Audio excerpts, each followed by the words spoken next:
안녕하세요. 저는 40대 중반의 두 아이의 엄마로 살아가고 있는 평범한 여성이에요. 결혼을 할 때는 시어른을 잘 만나야 한다고 하잖아요. 솔직히 가장 최악의 시부모가 어떤 사람이라고 생각하세요? 간섭하는 사람? 오히려 무관심한 사람? 말로 사람을 꼽주거나 언제나 차가운 인상으로 성긋는 사람? 제 기준에서 가장 최악의 시부모는 보수적이고 남아 선호 사상에 찌든 사람이라고 생각해요. 제가 경험한 일들을 들으신다면 그 어떤 사람들도 이 의견에 아니라고 말하지는 못하실 거예요. 시모는 두 아들을 낳았어요. 시모의 첫째 며느리는 두 아들을 낳았고 시모의 둘째 며느리는 두 딸을 낳았죠. 저는 둘째 며느리였어요. 그리고 시모는 최악의 남아 선호 사상을 가진 사람이었고요. 벌써부터 골이 흔들리지 않나요? 사실 형님이 벌써 손주를 둘이나 낳아줬으면 굳이 저한테까지 아들을 바라지 않아도 되는 거잖아요. 그래서 저는 별 생각 없었어요. 첫째 딸을 낳았을 때 시모가 병원에 와서 하는 말을 듣기 전까지는요. 둘째는 무조건 아들로 낳아라. 나는 내 아들 제사도 못 지내도록 만들고 싶지 않다. 둘째도 딸이면 아들 낳을 때까지 낳아야 하는 거야. 이런 이야기 듣는데 소름이 쫙 돋더군요. 그때 무슨 생각이 들었는 줄 아세요? 제가 애 낳는 기계가 될지도 모른다는 끔찍한 생각이 들었어요. 잘못하면 진짜 사내 아이 낳을 때까지 애만 낳다가 인생 쪽날 것 같아서 시모에게 말했어요. 어머님, 형님이 아들을 둘이나 낳았는데 뭐가 걱정이세요? 그리고 요즘에는 맞벌이 안 하면 생활이 유지가 안 돼서 애를 많이 낳지도 못해요. 그거 다 핑계야. 옛날에는 너희보다 못 살아도 6남매, 7남매 잘만 낳았다. 그러니 너도 쓰잘데기 없이 푼돈 벌겠다고 애쓰지 말고 아들 낳을 생각만 해. 그래야 집안이 평안한 법이다. 말이 안 통해서 그냥 더 이상 그에 대한 말을 안 하기로 제 마음속으로 결정을 했어요. 그리고 무슨 일이 있어도 딱 둘째까지만 낳고 더 이상 애는 안 낳겠다고 다짐했죠. 그런데 둘째가 또 딸인 것을 알았을 때 시모의 모습은 거의 악마에 가까웠어요. 딸만 낳는 며느리 지금 당장 내쳐도 모자라. 도대체 아들 하나 못 낳고 뭐 하는 거야? 지금 아무짝에도 쓸모없는 딸년 둘 낳아놓고 미역국이 목구멍으로 넘어가. 너 앞으로 나한테 대접받을 생각하지도 말어. 아들도 못 낳는 며느리한테 잘해줄 생각 없으니까. 아니, 처음부터 대접받을 생각도 없었고 결혼했을 때부터 꾸준히 대접받은 적도 없었거든요. 근데 저런 말을 하니 저도 기분이 안 좋았죠. 친정에서 몸조리를 하고 집에 와서야 시모 말이 무슨 뜻인지를 깨닫게 됐죠. 대접을 받지 않게 하겠다는 말은 앞으로 열심히 부려먹을 거라는 이야기였다는 걸요. 시댁에서 해야 할 모든 잡일에 형님은 제외되고 저만 일을 해야 했어요. 당시 저는 병원에서 일하는 물리치료사라 평일에는 시간을 뺄 수 없었음에도 시모는 퇴근 시간에 귀신같이 전화해서 시댁으로 오라고 닥달을 했어요. 그렇게 시댁을 방문하면 제게 남은 건 잡일들 뿐. 저녁밥도 못 먹고 일하는 건 정말 서러움을 넘어선 분노를 일으키는 일이었죠. 몇 번 당하고 나니 저도 요령이 생겨서 친정 핑계, 남편, 애 핑계 대면서 시댁에 안 가려고 필사적으로 피했죠. 그러다가 결혼 6년 차 김장철에 급기야 일은 벌어지고야 말았어요. 시모는 배추를 40kg를 준비했더라고요. 솔직히 맛도 없어서 가져가도 잘 먹지도 않는 김치, 그렇게 적은 양만 하시라 말해도 꼭 사람 생고생시키는 걸 보고 싶은지 양을 늘리더니 결국 이번에는 엄청난 양을 하게 된 거죠. 16포기쯤 되니까 배추를 절이는 것도 일이더군요. 빨간 대야에 소금물을 받아넣고 배추를 절이고 그걸 베란다로 옮기려는데 글쎄 그 무거운 걸 들고 있는 상태에서 발을 삐끗해버린 거예요. 우당탕탕 들고 있던 절인 배추들은 떨어져 내렸지만 저는 거기에 신경 쓸 정신이 하나도 없었어요. 잘못 디딘 발목이 너무 아팠거든요. 근데 정말 서럽고 짜증나는 건 시모가 이 상황에서도 저한테 괜찮냐는 한마디 말도 없었다는 사실이었어요. 야, 배추를 바닥에 패대기 치면 어떡해? 네 입으로 들어갈 거 아니라고 이렇게 막 다루는 거야? 그리고 소금을 다 튀었잖아. 나중에 가전이랑 가구랑 녹슬면 네가 다 책임질 거야. 깨끗하게 해놓고 가. 사람이 다쳤으면, 그것도 자기 집 김장을 하다 다쳤으면 따뜻한 말 한마디 해줘야 하는 게 정상 아닌가요? 일단 자리에서 일어섰어요.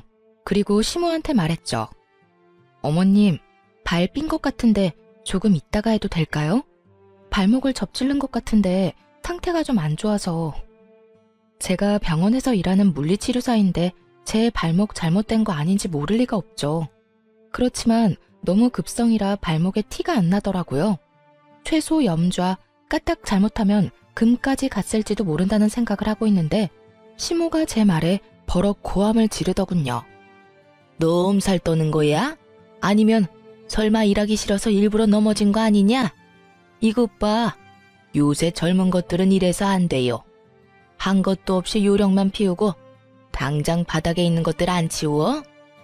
바닥은 시모 말 맞다나 엉망진창이었고 그걸 저렇게 만든 제 책임도 있었으니 이를 악물고 바닥을 치웠어요. 그렇지만 더 이상 일을 할 기력도 의욕도 없었죠. 그런데 엎드려 있는데도 발목은 욱신욱신 미치도록 아파왔어요. 바닥을 걸레로 닦고 배추를 주워 담는 동안 무릎을 바닥에 대고 발목을 쫙 편 상태로 무릎으로 기어다니며 일을 한 터라 더 안 좋았어요. 장승처럼 서서 저를 내려다보며 제가 그걸 치울 때까지 손 하나 거들지 않는 시모를 무시하고 저는 그 자리에 털썩 앉아 바지를 걷어 올렸어요. 다치고 나서 30분은 넘게 지난 상황이었거든요. 상황이 생각보다 엄청 심각했어요. 발목 관절이 보이지 않을 만큼 부어오른 발목은 둘째치고 복숭아뼈를 타고 위로 올라와 종아리까지 새카맣게 멍이 들어 있었거든요. 게다가 만져보았을 때는 엄청난 열까지. 발가락 움직이는 것도 잘 안 되는 걸 보니 뭔가 크게 문제가 생긴 게 틀림없어 보였죠. 제 발목을 보고도 시모는 코웃음 치더군요. 발 삐었나 보네.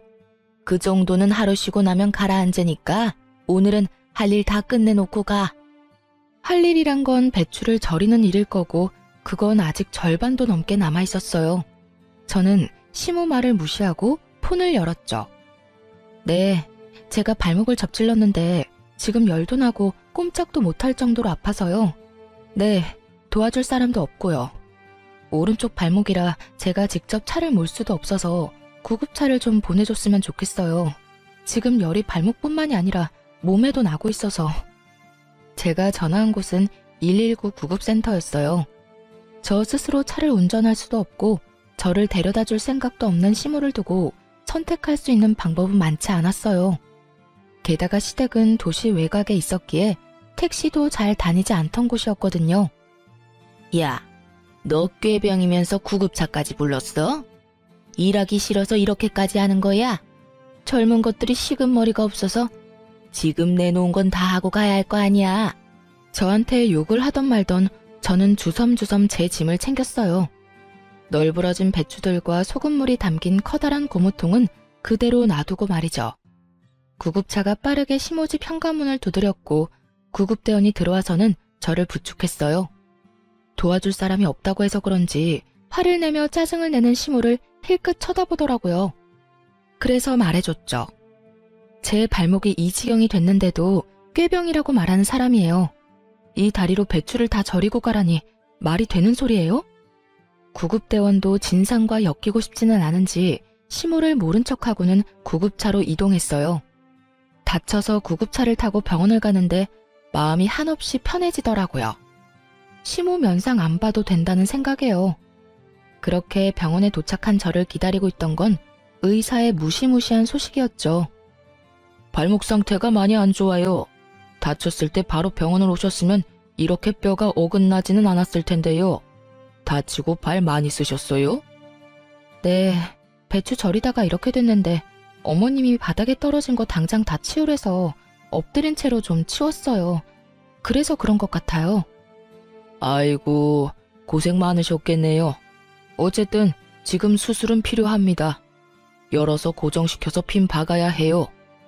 제발 실금 정도만 갖기를 바랬는데 결국은 골절 진단에 고정술을 해야 한다는 말을 들으니 그제야 화가 막 치밀어 오르더라고요.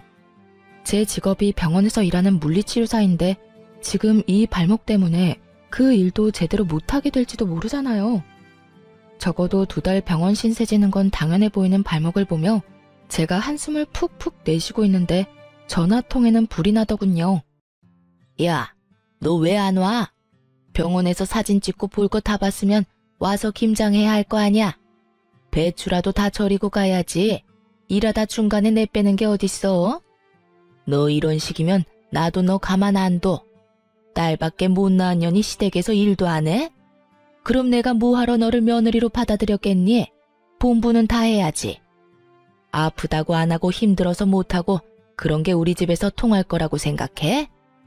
수술을 해야 한다는 말을 하고 이성적으로 이야기를 풀어보려는 저도 순식간에 분노 게이지가 찰 만큼 선을 확 넘는 발언에 저도 빽 성질을 냈어요. 사람이 아파서 병원에 와 있는데 어떻게 그런 말씀을 할 수가 있어요? 그리고 무슨 일만 있으면 저한테 딸밖에 못 낳은 년이라면서 뭐라고 하시는데 그런 어머님도 딸이에요. 한가족 된 사람 가슴으로 품어줘도 모자랄 판에 그거 하나로 이렇게 사람 하나 괴롭히니까 기분 좋아요? 누가 들어도 당연한 제 말에 화가 나는지 시모가 전화를 뚝 끊더군요. 그리고 얼마 지나지 않아 남편에게 전화가 왔어요. 야근을 한다며 늦게 들어올 거라고 했던 남편인데 갑자기 전화를 하니 눈치가 딱 오더군요. 시모가 남편에게 무슨 말을 했구나 하고요. 전화를 받으니 남편의 고성이 날아오더군요. 저희 남편은 다 좋았는데 이거 하나가 단점이었거든요. 평상시에는 무슨 일이 있어도 무덤덤한 사람이 시모가 무슨 말만 하면 앞뒤 안 가리고 저한테 성질부터 내고 보는 거요. 시모가 얼마나 아들을 아꼈으면 시모 말이라면 똥으로 매주를 쓴데도 믿을 사람으로 큰 거예요. 야, 너 집 난장판으로 해놓고 갔다는 거 사실이야? 엄마가 전화 와서 나한테 하소연을 다 하더라. 도대체 무슨 생각으로 그런 짓을 한 건데? 아, 일도 바빠 죽겠는데 좀 잘하자. 엄마 비 맞추는 것도 며느리 할 일이잖아. 야, 내가 그 비 맞춰주다가 발목 수술까지 하게 됐는데 무슨 헛소리야. 너 나한테 그딴 거 시키려고 결혼하자고 했어? 아니면 딸 둘 낳고 나니까 너도 내가 하찮아 보여? 내가 너희 집 하녀냐고. 친놈이? 아, 바락바락 화를 내는데 발목이 엄청 쑤셔오더라고요. 흥분하니까 통증이 더 심해지는 것 같아서 저는 옆에 서 있는 간호사를 잠깐 불렀어요. 그리고 제 전화기를 넘겨주며 간호사에게 부탁했어요. 이 전화가 제 남편인데 지금 제 상황을 좀 설명해 주시면 안 될까요? 제가 화를 내니까 발이 너무 아파서. 제 부탁에 간호사가 살신성인의 자세로 제 전화를 받아 사실만 딱딱 알려주더군요. 네, 환자분 발목은 완전히 부러져서 어긋나셨어요. 금식하고 내일 수술을 하셔야 해요. 핀 박는 수술이라서 시간은 좀 걸릴 수 있고요. 최소 2달은 조심하셔야 하고 박아놓은 핀을 뺄 때까지는 안에 핀 받고 생활하셔야 하고요. 구구절절 간호사가 설명을 해주고는 제게 전화기를 주더군요.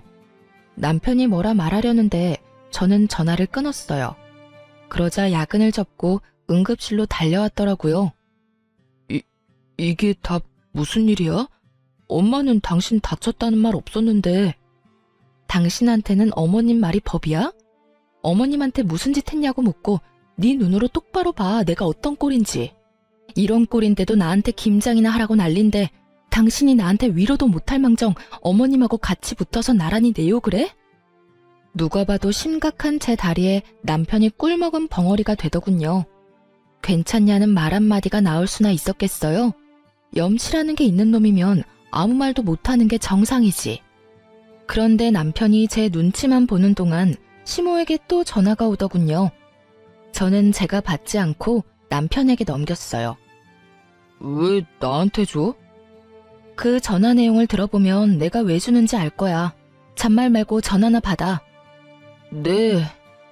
전화를 받았는데 시모 목소리가 수화기를 뚫고 제 귀에까지 오더군요. 야, 우리 아들한테 일렀으니까 너 꾀병 부리지 말고 어서 집에 와. 일하기 싫다고 다친 척하는 게 말이 돼? 버러지도 그런 짓 안 해. 네가 눈에 뵈는 게 없어서 지금 배짱 부리나 본데? 어머니, 와이프 지금 다리 다쳐서 꼼짝달싹도 못해요. 아픈 사람한테 전화해서 이게 무슨 행동이세요? 제가 여태껏 어머니 편 많이 들어드렸지만 아픈 사람한테 이러시면 안 되죠. 제발 앞으로 자중하세요, 제발. 잘 모르시면 가만히나 계시라고요. 저한테 전화해서 고자질하지 마시고. 남편이 시모에게 소리를 치자 시모도 당황한 눈치였어요. 하긴 발목이 박살이 난 마누라 앞에서 지 어머니 편드는 놈이면 당장이라도 이혼을 했겠죠. 그렇게 저는 그 다음날 금식 후 수술에 들어가게 됐고 8주 동안 입원을 해야 했어요. 그리고 제가 정말로 수술에 들어가야 한 것을 알게 된 시모가 혼자 김장을 하려는 게 엄두가 안 나는지 그간 한 번도 부르지 않았던 첫째 며느리에게 전화를 했더라고요. 그런데 그 첫째 형님이 바쁘다며 시모의 부탁을 거절했다더라고요. 결국 아끼고 아끼던 첫째 며느리와 싸운 시모는 혼자서 김장 40kg를 했답니다. 시부가 도대체 무슨 정신으로 그 많은 양을 며느리한테 시키려고 했냐고 정신 사나우니 빨리 눈앞에서 치우라고 호통치는 바람에 결국 시모가 혼자서 김장을 다 했다고 하더군요. 그 이야기 듣는데 속이 얼마나 시원한지. 저를 괴롭히려는 의도였는지는 알 수 없지만 시모만 고생하게 됐으니 사람 일은 한 치 앞도 알 수가 없는 거더라고요. 2달 동안 일을 쉬어야 했지만 시모가 곤란해졌다는 것만으로도 십몇 묵은 체증이 다 내려가는 것 같은 개운함이 있었어요. 그 뒤로 시모가 저를 괴롭힐 때마다 발목 이야기를 했더니 더 이상 저를 그만큼 괴롭히지는 않았어요. 그리고 저도 뭐가 좋다고 괴롭히고 차별하는 시모와 같이 있고 싶겠어요? 그래서 시댁과는 대면대면하게 살았죠. 다행인 건 남편은 그런 일에 별로 신경을 안 쓰더라고요. 그런데 완전히 인연을 끊을 수는 없더라고요. 가끔씩 타이밍이 안 좋아서 애들을 맡길 일이 생겼거든요. 결혼 15년 차에 남편이 허벅지와 엉덩이 통증으로 병원을 방문했어요. 그런데 대퇴골두 무혈성 괴사라는 이상한 병으로 수술을 해야 한다는 이야기를 들었거든요. 놔두면 뼈가 녹아서 걷지 못한다는 이야기에 겁이 나서 남편 수술을 위해 저도 병간호를 하기로 했어요. 보통 제가 애들을 볼 수 없을 때는 친정의 아이들을 맡기는데 하필이면 친정에 일이 있어서 아이들을 맡길 수 없는 상황이었어요. 친언니에게 부탁을 하니 학교 어린이집 마치고 자기 전까지는 언니가 봐줄 수 있다고 하더군요. 하지만 언니네 집은 시부모와 합가해서 살고 있으니 잠을 재워주는 건 좀 그렇다고 하더라고요. 아무래도 눈치가 보일 수밖에 없는 것 같았어요. 그러다 보니 저녁부터 아침까지 봐줄 사람을 찾는 게 쉽진 않더군요. 그래서 어쩔 수 없이 시모에게 전화를 했죠. 어머님, 남편 수술하고 혼자 목발 짚을 수 있을 때까지만 우리 애들 저녁 9시부터 아침 8시까지만 봐주실 수 있으세요? 그 외의 시간은 저희 친정언니가 봐줄 거라서. 그러나 시모는 시큰둥하더군요. 네 애들을 내가 왜 봐? 귀한 아들도 아니고 딸년들을 둘이나 나더러 보라고? 싫어. 다른 사람한테 물어봐. 결국 이야기는 더 이어지지도 못하고 끊어졌죠. 저는 남편에게 부탁했어요. 다른데 아무리 찾아봐도 맡길 곳 없으니 그래도 혈육이라면 봐주지 않을까 하고요. 남편이 시모에게 전화해 부탁하자 그제야 어렵사리 봐주겠다고 하더군요. 걱정되는 마음에 남편에게 한마디 덧붙여 보냈어요. 그냥 애들 아침밥만 주고 저녁에 잠만 재워주면 된다고요. 다른 거 다 제 언니가 해줄 거라고. 그렇게 일주일 동안 애들이 시모와 제 언니 집을 왔다 갔다 하며 생활하게 됐어요. 걱정이 안 되는 건 아니었지만 언니가 애들을 잘 봐줄 거라고 생각하고 저도 남편 병간호를 했어요. 그런데 애들을 시모와 언니에게 맡긴 지 4일째 되는 날, 친정언니가 전화를 했어요. 김서방 간병하느라 바쁘지? 다른 게 아니라 내가 이런 말 하기는 좀 조심스럽기는 한데 아무리 생각해도 아닌 것 같아서 연락했어. 조심스럽게 말하는 언니 때문에 저도 덩달아 조심스럽게 물었죠. 무슨 일 때문에 그래? 애들 때문에 많이 힘들어? 아님 혹시 무슨 일이라도 생겼어? 애들을 못 봐준다는 말을 할까봐 전전긍긍하는 제게 언니가 던진 말은 충격에 가까운 고발이었어요. 너희 애들 지금 4일째 아침밥도 못 먹었대. 게다가 저녁에도 할머니가 청소며 빨래며 온통 일만 시키느라 숙제도 못하고 올 때마다 애들이 걸신 들린 것처럼 먹어. 너희 시어머니 문제 있는 거 아니야? 뭐? 아침밥을 안 먹었다고? 꼴랑 11, 7살밖에 되지 않는 아이들이었어요. 영양을 충분히 섭취해야 할 시기에 아침밥을 안 먹였다는 이야기에 충격을 받은 제가 되물었죠. 그래, 애들이 저녁마다 너네 시댁에 가기 싫어서 울음바다야. 어린애들한테 자기가 어지럽힌 거 치우게 하는 것까지는 나도 이해해. 하지만 애들한테 할 말 못할 말까지 다 하는 건 좀 아니지 않니? 첫째는 이제 말도 다 알아듣고 분위기도 다 읽을 줄 아는데 들어보니까 거기 맡겨서 될 일이 아니야. 아니, 애한테 너는 딸이라서 쓸모없다는 말을 왜 하신 거야? 그러면서 너희 엄마가 너희 버리고 갈 거라는 말도 안 되는 말까지 하지 않나? 진짜 문제 있는 거 아니니? 그 이야기를 듣는데 속안에서 천불이 나는 기분이 들었어요. 제가 원한 건 잠자리와 아침 식사뿐이었는데 시모는 그 시간 내내 애들을 괴롭히고 밥도 안 먹인 데다가 엄마 욕, 애들이 듣지 않아도 될 말들까지 생각 없이 짓거린 거예요. 조용한 제가 얼마나 화났는지 눈치챈 언니가 슬쩍 저한테 그러더라고요. 나도 눈치는 좀 보이는데 거기보다는 여기가 훨씬 괜찮은 것 같으니까 남은 며칠간은 우리 집에서 재우고 학교 보내고 할게. 예, 너희 그거 어떻게 좀 해야 한다. 딸들은 빨라. 상처도 얼마나 잘 받는데. 그런 이야기 들으면 얼마나 서럽겠니? 그것도 친할머니인데 진짜 너무하잖아. 애들 불쌍해서 진짜. 그 이야기를 듣는데 부들부들 떨리더라고요. 아무리 손녀딸 싫다고 말했어도 재우고 아침밥 먹이는 정도는 해줄 거라고 생각했어요. 핏줄이니까. 언니 전화를 끊고 나와서 시모에게 전화를 했어요. 어머님, 혹시 애들 아침밥 내내 굶겨서 보내셨어요? 누가 그래? 첫째 그게 그러든? 그놈의 계집애 입도 싸지. 제 엄마 닮아서 야가 빠졌네. 며칠 밥 안 먹는다고 안 죽는다. 그리고 일찍 못 일어난 개들 탓이지 내 탓이냐? 애들을 어떻게 교육하길래 늦잠을 자도록 만들어? 애들이 늦잠 자는 게 뭐가 그렇게 화가 나실 일이에요. 깨워서 밥 먹이면 되죠. 제가 애들 하루 종일 봐달라고 한 것도 아니고 아침밥 먹여서 학교만 보내달라는 게 그렇게 어려우셨어요? 정말 너무하시는 거 아니냐고요. 그러면 네 새끼 네가 키워야지 왜 나한테 맡겨? 네가 뭘 잘했다고 지금 나한테 큰 소리를 쳐? 남편 병수발 든다고 지금 나한테 생색 내려나 본데 그건 당연한 일이야. 병수발 들면서 애들 보는 것도 당연히 네가 해야 할 일이고 어디서 배워먹지도 못한 것이 소리만 요란하지. 시모와 이대로 이야기하다가는 진짜 할 말 못할 말 다 할 것 같아서 남편에게 이야기하려고 전화는 일단 끊었어요. 그리고 남편에게 말했죠. 여보, 어머님 너무하신 거 아니야? 애들 밥도 안 먹이고 학교 보내셨대. 어떻게 그러실 수가 있어. 형님네 아들이었어 봐. 고기 반찬에 원하는 거 다 해주면서 먹여주셨을걸? 당신이 어머님한테 이야기 좀 해봐. 우리 애들 불쌍하지도 않아? 제가 남편에게 그렇게 이야기했는데 남편은 더 어이없는 말을 하더군요. 애들이 밥 좀 안 먹을 수도 있지. 그리고 잠 많은 애들 늦게 일어나면 그냥 보낼 수도 있고. 왜 이렇게 예민하게 굴어? 당신이 직접 맡긴 거면 그냥 어머니 믿고 놔둬. 당신이 애 때문에 떽떽거리니까 어머니도 기분이 안 좋으신 거잖아. 제발 조용히 좀 넘어가자, 응? 어차피 며칠만 참으면 다시 집에 데려올 건데 맡길 곳도 없는데 어쩌려고. 당신 그거 진심으로 하는 말이야? 정말로 내가 예민하다고 생각하는 거냐고. 애들이 불쌍하지도 않아?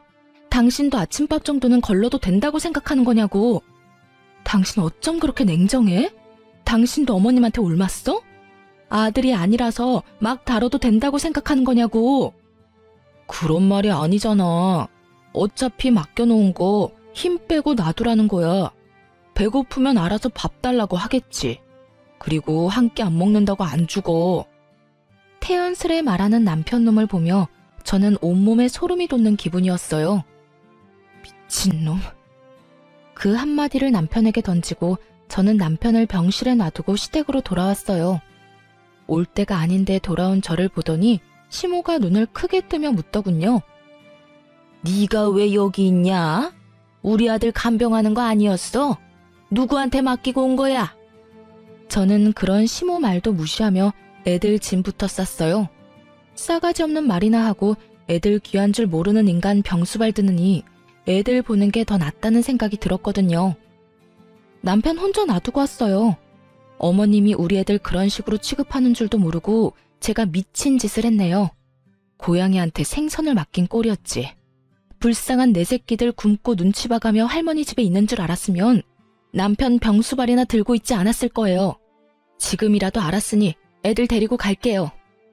제 말에 시모가 어이없다는 듯 저를 돌려 세우더군요. 너 지금 나한테 시위하니? 그래서 남편은 놔두고 애들 데려가겠다고? 그렇게는 못해. 내 새끼 아픈데 어딜 가려고? 저는 시모 손을 탁 내쳤어요. 네 새끼 네가 키우라면서요. 남 손에 맡기지 말라면서요. 그러면 어머님 새끼도 어머님이 키우세요. 아픈데 잠이 오겠어요? 아침밥 굶은 것만 봐도 속이 다 뒤집어지는데 남의 손에 왜 맡겨요? 어머님이 가서 씻겨주고 닦여주면서 수발이나 드세요. 나는 내 새끼들 키울 테니까. 뭐? 야, 너 진짜로 병원 안 가? 우리 아들 보러 안 가는 거야? 시모는 제 뒤를 쫓아나오면서 자꾸만 저를 붙잡으려고 하더군요. 확 뒤돌아선 제가 시모에게 경고했어요. 안 가요. 내 새끼들 배 곱는 거보다는 안 힘드니까 오늘부터는 어머님이 아들 병간호하세요. 그렇게 애들 데리고 집에 돌아온 저는 미안하고 서러운 마음에 애들 붙잡고 눈물만 흘렸어요.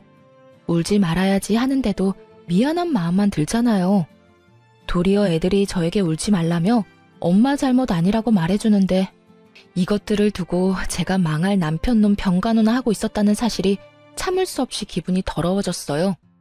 그런데 저녁까지 제가 돌아오지 않으니 남편놈한테 전화가 왔더군요. 당신 뭐 하는데 오지를 않아? 미쳤어? 환자 놔두고 뭐 하자는 건데? 내가 아까 이야기했지. 나 도저히 어머님한테 애들 못 맡기겠으니까 내가 직접 애들 볼게. 당신 병간호는 어머님이 해주실 거야. 네 새끼 네가 키우라는데 그럼 내가 키워야지 누가 키워? 당신은 어머님 자식이잖아. 그러니까 어머님한테 병간호 받아. 난 안 갈 거니까. 당신 정신 나갔어? 어머니하고 그런 걸로 싸우자면 어쩌자는 건데? 어머님이 애들 굶겼다고 일주일 내내 굶기는 게 할머니가 손녀들한테 할 짓이야? 어머님도 나쁘지만 당신도 나빠. 애들이 굶는다는데 뭐? 너 같은 걸 남편이라고 데리고 산 내가 병신이지. 자식들 밥 굶기고 할머니한테 눈치 보게 만들면서까지 너하고 살고 싶은 생각 없어. 세상 천지에 배 터지게 먹여주는 할머니는 봤어도 애들 밥 안 주는 할머니는 처음 봐. 게다가 애들한테 무슨 말 했는지 알고는 있어? 애들한테 너희가 딸이라서 쓸모가 없단다. 너희가 딸이라서 너희 엄마가 너희 버리고 간단다. 이런 말을 했다는 것도 믿기지를 않아. 내가 왜 이런 소리 내 자식들한테 듣도록 만들어야 하냐고. 대답 좀 해봐, 이 나쁜 놈아. 뭐? 어머니가 애들한테 그런 소리를 했다고? 당신이 잘못 들었겠지. 손녀들한테 그런 소리를 했을 리가 없잖아. 물어봐, 직접. 시모가 남편 옆에 있었는지 남편이 시모에게 따지듯 묻는 소리가 들렸어요. 그랬더니 시모가 당당하게 답하더군요. 왜 그걸 나한테 따지니? 네 마누라가 딸만 낳은 게 내 탓이야? 그럼 아들을 낳았으면 될 거 아니냐? 그런 말 좀 했기로써니 뭐가 그렇게 잘못된 일이야? 나 어릴 적에는 그것보다 더한 말도 듣고 자랐어. 너 없어도 우리 집 잘만 돌아가. 첫째 며느리가 다 잘해줄 거다. 그러니 나갔으면 그냥 그대로 애새끼들 데리고 나가. 다시 이 집에 돌아올 생각 말고. 얼굴 안 보니까 속이 시원하네. 저는 시모 말에 코웃음 쳤어요. 김장하러 오라고 부탁한 것도 거절당했다면서 잘하기는. 착각은 자유지. 그리고 우리 이혼하자. 난 이런 집안에서 못 살아. 여보, 잠깐만. 남편이 뭐라 말하던지 말던지 전화 끊고 이혼 소송 시작했어요. 그런데 며칠 아들 자식 간병일 해보더니 힘들었는지 시모가 전화와서는 저더러 어이없는 말을 하더군요. 이혼 기간 중에도 네가 우리 아들 안 사람이고 내 며느리다. 그러니 네 남편 병간호하러 들어와. 어디 며느리가 시어머니한테 일을 다 맡겨놔? 이혼하기 전까지는 네가 이 일 다 해야 하는 거야. 갑자기 전화와서 무슨 말도 안 되는 소리 하세요. 남남 되려고 이혼 소송하는 중이잖아요. 그리고 전 제 새끼 키우느라 바쁘니까 어머님은 어머님 아들 잘 키우세요. 저번에 저한테 그렇게 말씀하셨죠? 자기가 꺼낸 말 정도는 지켜주시죠. 전화해놓고 본전도 못 찾은 시모는 씩씩거리며 저한테 따지더라고요. 너 정말 이렇게까지 해야겠어? 네 딸들한테 고작 그딴 말 했다고 나한테 이러는 거면 너 실수하는 거야. 시어머니가 딸보다 아들 더 원할 수도 있지. 어디서 속 좁게 이런 식으로 사람을 골탕 먹이려고 들어? 그러니까요. 앞으로도 평생 그렇게 사실 거죠? 그러니까 이혼하는 거라고요. 저는 그런 곳에서 내 새끼 키우면서 못 살아요. 억만금을 줘도 그런 곳에서 살고 싶지 않은데 볼 것도 없는 집안 뭐하러 듣기 싫은 소리 들어가며 살아요? 이참에 우리 헤어지고 각자 갈 길 가요. 이런 식으로 연락하지도 마시고요. 그리고 저번에 저한테 뭐라고 하셨죠? 첫째 며느리가 잘해줄 거라고 하셨죠? 그러니까 저한테 전화하지 말고 손자들 둘이나 낳아준 첫째 며느리한테 전화하세요. 시모는 여전히 당당하더군요. 그래도 자기 힘드니까 금방 연락 오는 거 보세요. 아주 저를 식모처럼 생각하고 있는 게 눈에 다 보이더라고요. 언제는 첫째 며느리가 다 해줄 것처럼 자신만만하더니 이제 와서 꼬리 말고 저를 찾는 꼴이 너무 웃겼어요. 그렇게 이혼은 저에게 좀 더 유리하게 해결됐어요.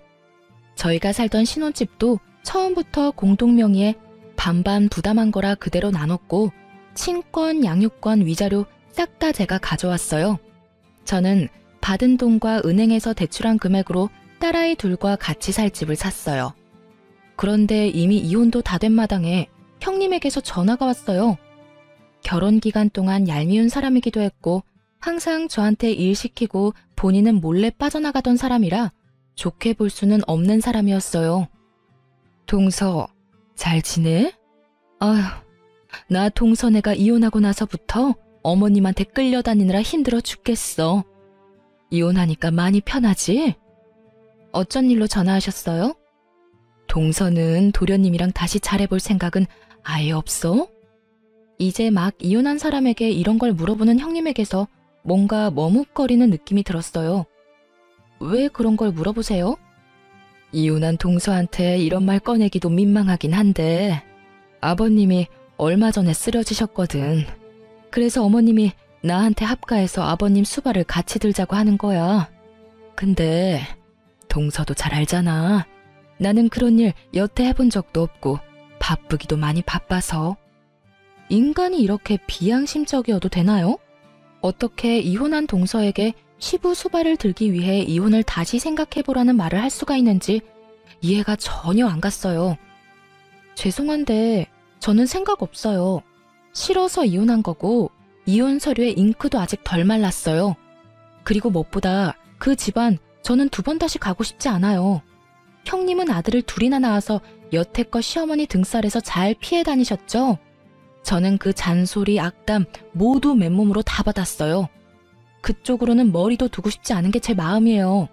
시아버지 그렇게 되신 건 안타깝지만 그건 이제 가족들이 상의해야 할 문제지 생판 남인 저한테 이야기해서 될 건 아니라고 생각해요.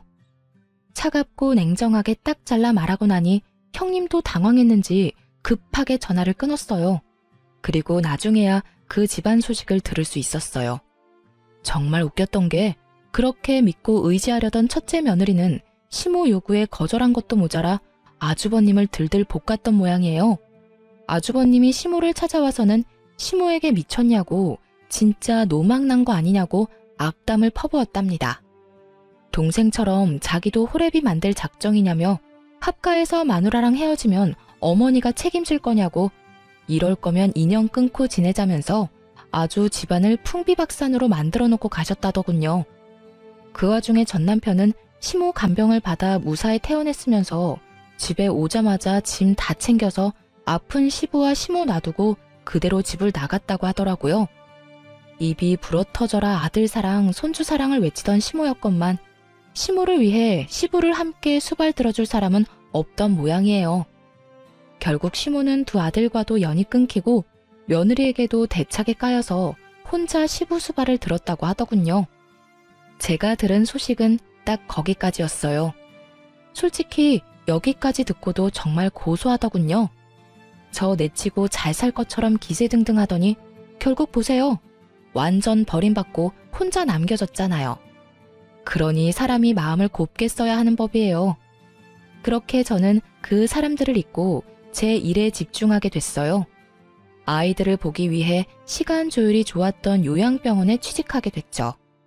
시내와 가깝지는 않았지만 규모가 있는 요양병원이다 보니 멀리서도 찾아오는 분들도 많았던 곳이었어요. 그런데 하루는 제가 치료하는 어르신이 잔뜩 인상을 찌푸린 채로 컨디션이 완전 엉망이 돼서 오셨더라고요. 어르신, 오늘따라 몸 상태가 별로 안 좋네요. 어제 잠 못 주무셨어요? 아유, 선생, 말도 마. 같은 방에 웬 할망구가 하나 왔는데 얼마나 화가 많은지 무슨 말만 하면 난리쳐서 내가 며칠째 잠도 제대로 못 잤어. 병원에 입원하다 보면 아무래도 단체 생활이다 보니 원하는 사람하고만 같이 있을 순 없어요. 같은 방 사람 잘 만나는 것도 어떻게 보면 복권 당첨 같은 거와 비슷한 거거든요. 그랬어요? 물리치료는 안 받는 분인가 보네요. 근데 뭐 때문에 그렇게 화를 내요?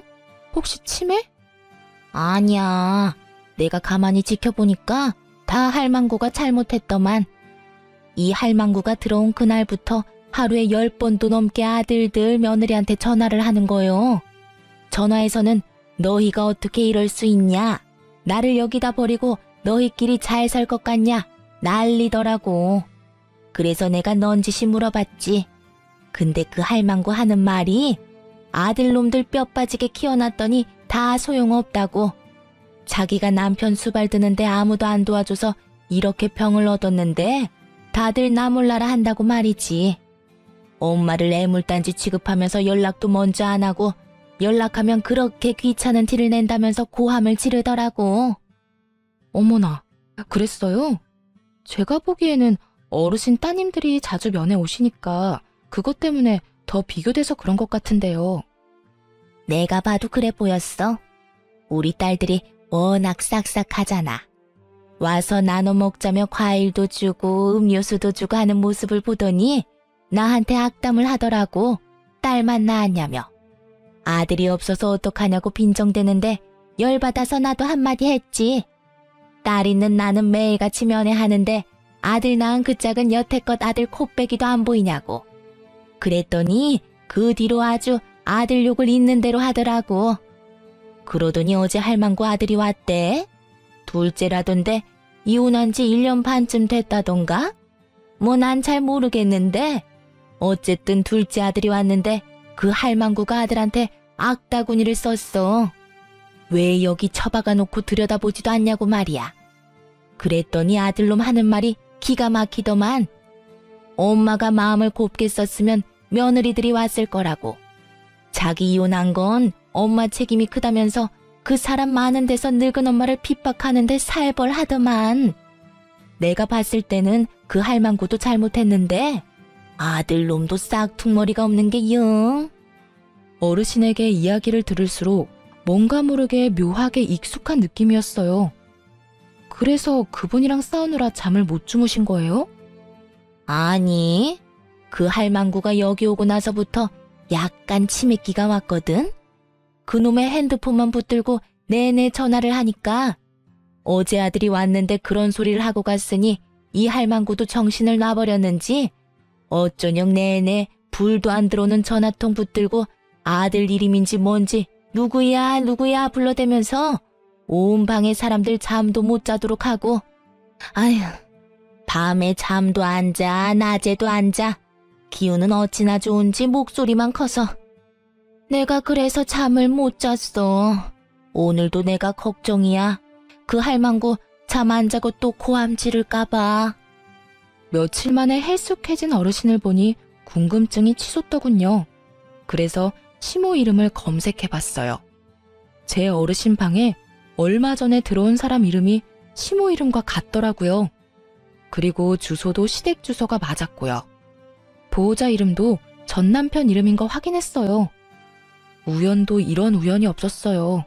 그 많은 요양원 노인병원 중에 제가 있는 곳으로 오다니.